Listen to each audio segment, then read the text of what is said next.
today I'm going to be performing a central venous access device dressing change on my patient, Mr. Bear.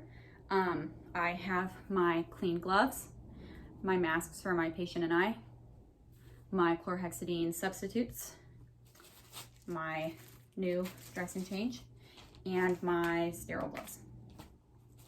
So to start off, I would come in, introduce myself, hand hygiene. Hi, Mr. Bear, I'm Brianna. I'm gonna be the nurse taking care of you today. Can you state your name and date of birth for me? Good. To patient identifier. Do you have any allergies that I should know about? No known allergies. Great. And then you wanna explain your procedure. So today we are going to do a dressing change. We're gonna remove the old one, inspect the site, clean it, and then put a new one on so you will be good to go. Okay, so to start off, I've already hand hygiened. I'm gonna place on my clean gloves.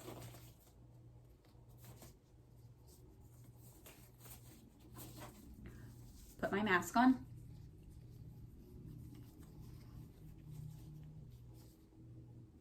And then if you haven't done so already, you wanna raise the bed up to a good working position and lower the head back if they're sitting up. This is to ensure proper body mechanics, and you want to place a mask on your patient. Ask them to look away from the site while you're doing this so they're not breathing on it. So Mr. Bear has his mask on. So first thing you want to do is assess the site. You want to make sure there's no tenderness, no pain, no redness, inflammation, drainage, anything like that. So his is looking good. I don't see any of that. And then you want to measure for the catheter, the insertion point out.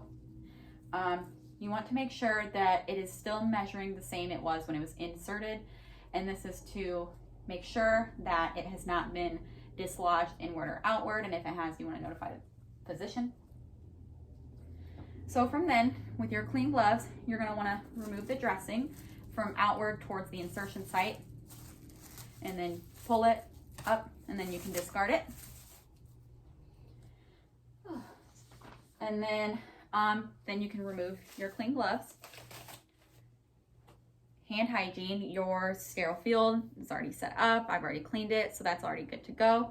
And then you want to put on your sterile gloves. Normally when you would open a pack of sterile gloves, the gloves would be out like this. So these gloves have seen better days, so bear with me. Bear with me, literally. And then you can take this, discard that. Again, assess the site, make sure there's no drainage, inspect for any signs of concern, and notify the physician of any findings that would be alarming. And then you're gonna wanna take these will be over here, you wanna take your chlorhexidine, and first you're gonna want to clean it in a crosshatch pattern. So crosshatch, then let that dry for 30 seconds. Don't blow on it, don't fan it, just let it dry. Once that's dried for 30 seconds, again, you want to clean under the site and clean the catheter itself. Let it dry. And then in a 2 to 3 inch radius, you want to clean out from in outward. Again, let it dry.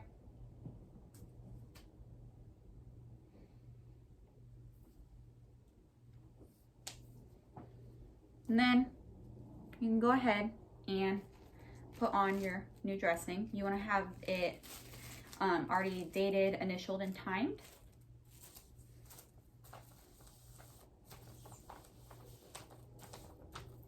Got your adhesive on. From there, you want to move to changing and cleaning the caps. So first, you're gonna wanna clamp your catheter to make sure nothing flows in or out. And then I would work one cap at a time. You want to take we'll pretend this is alcohol swab. And with one lumen at a time, you wanna cleanse the connection between the cap and the hub. And then you want to remove the cap, and with another alcohol swab, cleanse in between. And then before putting on a new cap, you want to take a 10 mil normosaline flush that. And then I know on 7 ham, that their caps are green, so you would take another new green cap, put it on, and then you would do this for each cap. Once you are done with that, you can put your patient back down, sit them how they would like, remove your equipment, and make sure that they are comfortable, you've assessed the 5 Ps, and that they have their call light.